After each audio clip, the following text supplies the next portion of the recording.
নমস্কাৰ নমস্কাৰ। হয়, মই নিউজ প্ৰাইম ৰিপৰ্টাৰ ছানোৱাৰ আহমেদে ক'লোঁ। হয় হয় কওক। হয়, আপুনি কিছুদিন আগতে এটা টিভি টক শ্ব'ত কৈছিলে হয় হয় যে জুবিন গাৰ্গ আমাৰ যিগৰাকী হিয়াৰ শিল্পী হয় জুবিন গাৰ্গৰ মৃত্যুৰ পিছতে দীঘলী হয় পুখুৰীৰ গছসমূহ আচলতে কটা বুলি আমি দেখিছোঁ, টিভিত আমি ছ'চিয়েল মিডিয়াত দেখিছিলোঁ। হয় হয় তাৰপিছতে আপুনি কৈছিলে এই বিষয়টোৰ ওপৰতে যে তেওঁলোকে আমাৰ শিল্পীগৰাকীৰ মৃত্যুৰ পিছতে তেওঁলোকে গছ কাটিছিলে।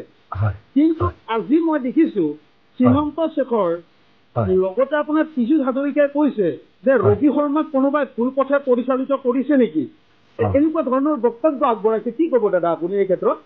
নহয়, প্ৰথম কথা হৈছে ময়ো 50ৰ ঊৰ্ধৰ এজন মানুহটো, হয় গতিকে কিবা পাওঁ সেইদৰে দেখিলোঁ বিভিন্ন দল সংগঠনৰ মানে বিভিন্ন পাৰ্টীৰ আমি হেৰিত শাসনত আমি আছোঁ।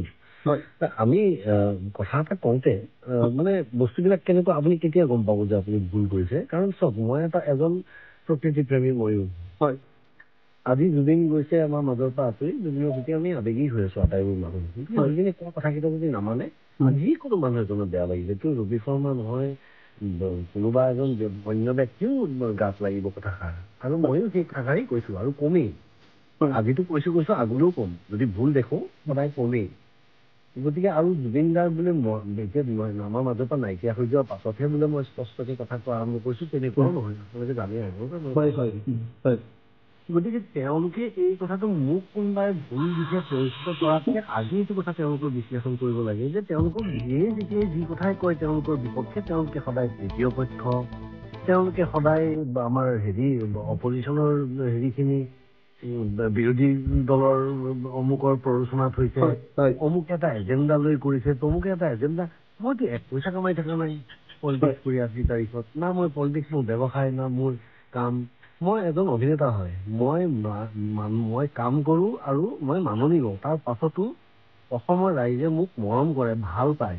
হয় তেওঁলোকক মই কি দি যাওঁ অভিনেতা হিচাপে? মই তেওঁলোকক কেৱল তেওঁলোকৰ কণ্ঠ হোৱাৰ এই মাইক্ৰফোনটো মই হয় ৰাইজৰ মনত যিবোৰ কথা আছে সেইবোৰ কথা দাঙি ধৰাৰ কামটো মোৰ, দায়িত্বটো মোৰ বুলি মই ধৰিলোঁ। গতিকে এনেকে আজি মোৰ পৰিবাৰ, মইতো কেতিয়াও কোৱা নাই যে মোৰ পৰিবাৰ এজেপিত নাই বুলি, হয় কিন্তু মোৰ পৰিবাৰ আছে, মই নাই এজেপিত। হয় আৰু দ্বিতীয় কথা হৈছে, কাইলৈ যদি মোৰ পৰিবাৰে গণ্ডগোল কৰে কিবা কথাত, তাত মই মাত নামাতিম বুলি ভাবিছে নেকি? মই তাতো মাত মাতিম।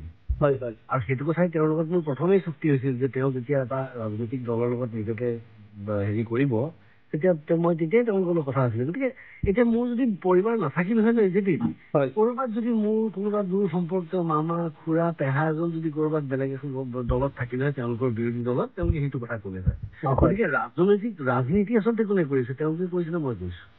মই কিন্তু ৰাজনীতি কৰা নাই। মই 10 বছৰৰ কথা কৈছোঁ, মই জুবিনে যিটো কৈছোঁ। তাত কিছুমান কথা কেতিয়াবা ভুলো হ'ব পাৰে তথ্য। আমিওতো ছ'চিয়েল মিডিয়া শুনি নিউজ চায়েই কৰি আছোঁ। আজি কেইদিনমান আগত এটা নিউজ ওলাইছিলে, মোদীয়ে প্ৰধানমন্ত্ৰীয়ে হেৰি কৰিলে, ৰেজিগনেশ্যন দি দিলে। হয় গতিকে আমি তথাপিও অলপ চালি জাৰি চাই তেনেকুৱা কুচকাৱাজ এটা নোহোৱাকে, একো সুৰুঙা নোপোৱাকে কোনোবা এটাই তেনেকুৱা নিউজ এটা কৰিব নোৱাৰে। আৰু আমাৰ হাতত ভিজুৱেলছ আছে, ইণ্ডিয়া টুডে এনিয়ে কৰা নিউজ আছে, মই সেইবিলাকো দি দিছোঁ, শ্বেয়াৰ কৰি দিছোঁ। মোৰ তাত তাতে স্থানীয় লোকৰ যিবিলাক ভিডিঅ' আছিল, সেই ভিডিঅ'সমূহো দি দিছোঁ।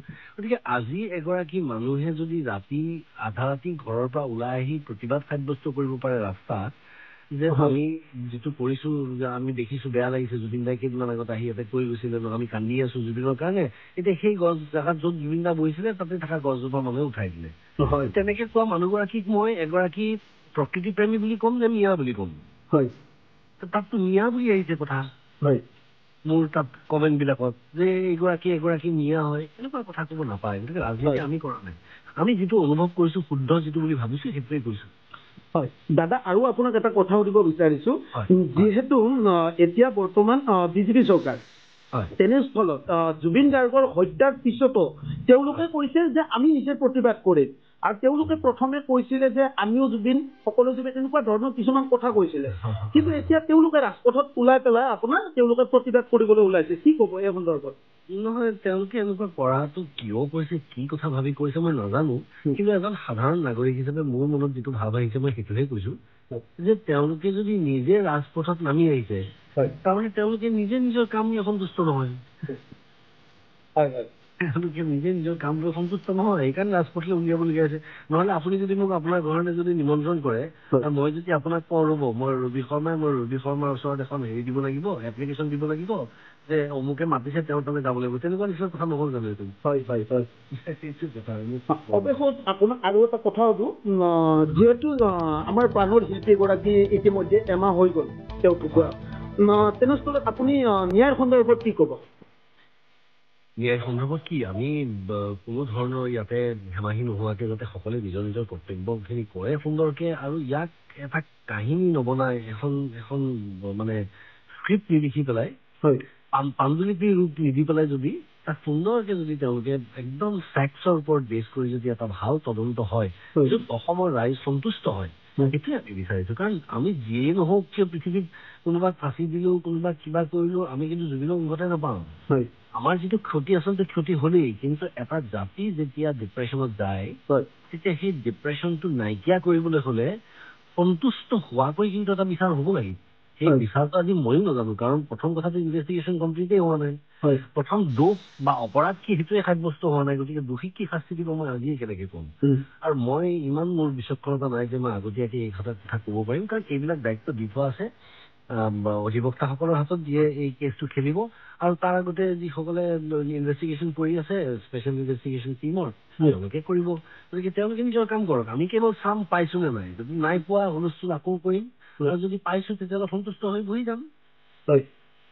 ধন্যবাদ দাদা, আপুনি ইমানখিনি সময় দিয়াৰ বাবে। তেওঁলোকে চাৰিওফালে হুলস্থুল লগাই দিছে যে বেলেগে ৰাজনীতি কৰিছে জুবিন গাৰ্গক লৈ। আমি দেখিছোঁ যে কোনো ৰাজনৈতিক দলে জুবিন গাৰ্গক লৈ ৰাজনীতি কৰা নাই। ৰাজনীতি অকল কেৱল আৰু কেৱল বিজেপি দলে কৰিছে। আনকি অসম গণ পৰিষদকো আমি ৰাজনীতি কৰা দেখা নাই। বিজেপিৰ লগত থকা অসম গণ পৰিষদকো আমি ৰাজনীতি কৰা দেখা নাছিলোঁ। ৰাজনীতি কৰিছে জুবিন গাৰ্গৰ মৃত্যুক লৈ কেৱল আৰু কেৱল ৰাজনীতি কৰিছে বিজেপি দলে, বিজেপি চৰকাৰে, হিমন্ত বিশ্ব শৰ্মাই। চাৰিওফালে যেতিয়া প্ৰতিবাদ উঠিছে, জুবিন গাৰ্গৰ পত্নীয়ে যেতিয়া ক'বলগীয়া হৈছে যে এমাহ হৈ গ'ল এতিয়ালৈকে মই মৃত্যুৰ কোনো ৰহস্যই গম নাপালোঁ, জাষ্টিছ ফৰ জুবিন গাৰ্গ বুলি যেতিয়া তেওঁ লিখিবলগীয়া হ'ল, কান্দিবলগীয়া হ'ল, ৰাতি ৰাতি গৈ যেতিয়া জুবিন ক্ষেত্ৰত গৈ যেতিয়া জুবিন গাৰ্গৰ পত্নী আৰু ভণ্টীয়ে যেতিয়া কান্দিবলগীয়া হ'ল, চাৰিওফালে অসমৰ মানুহে যেতিয়া বিজেপি চৰকাৰক ঘৃণাৰে উপচাই পেলালে যে আমাৰ আটাইতকৈ মৰমৰ শিল্পীজনৰ প্ৰতি তোমালোকে দায়িত্ব পালন কৰা নাই, তেতিয়া বিষয়টোক বিপথে পৰিচালিত কৰিবৰ কাৰণে বিজেপিয়ে এতিয়া কি কৰিছে? এতিয়া তেওঁলোকে বিজেপিয়ে নিজেই ন্যায় বিচৰাৰ আন্দোলন কৰি এটা কৌতুক ৰচনা কৰিছে। কৌতুক এয়া হ'ল পোনে পোনে এজন যুগৰ শ্ৰেষ্ঠ শিল্পীৰ প্ৰতি অপমান। এয়া হ'ল পোনে পোনে আমাৰ যুগৰ আটাইতকৈ শ্ৰেষ্ঠ, আটাইতকৈ প্ৰতিনিধিত্বমূলক, আটাইতকৈ জনপ্ৰিয় শিল্পীজনৰ প্ৰতি এখন চৰকাৰে কৰা বদলামি। আৰু সেইকাৰণে জুবিন গাৰ্গে জীয়াই থাকোঁতে কৈছিলে যে বিজেপিক ভোট নিদিব, ই এটা বদলা পাৰ্টি। সঁচাকৈ বিজেপিয়ে মৃত্যুৰ পাছতো জুবিন গাৰ্গৰ সেই কথাটোকে প্ৰমাণ কৰিলে যে বিজেপি এটা বদলা পাৰ্টি। এই মৃতদেহক লৈও বদলামি কৰিবলৈ নেৰে। ইয়াৰ কাৰণে মৃতদেহো শিল্পী এজনৰ, যুগশ্ৰেষ্ঠ শিল্পী এজনৰ মৃত্যুৰ ঘটনাওতো এওঁলোকৰ কাৰণে কেৱল আৰু কেৱল ভোট গোটোৱাৰ আহিলা।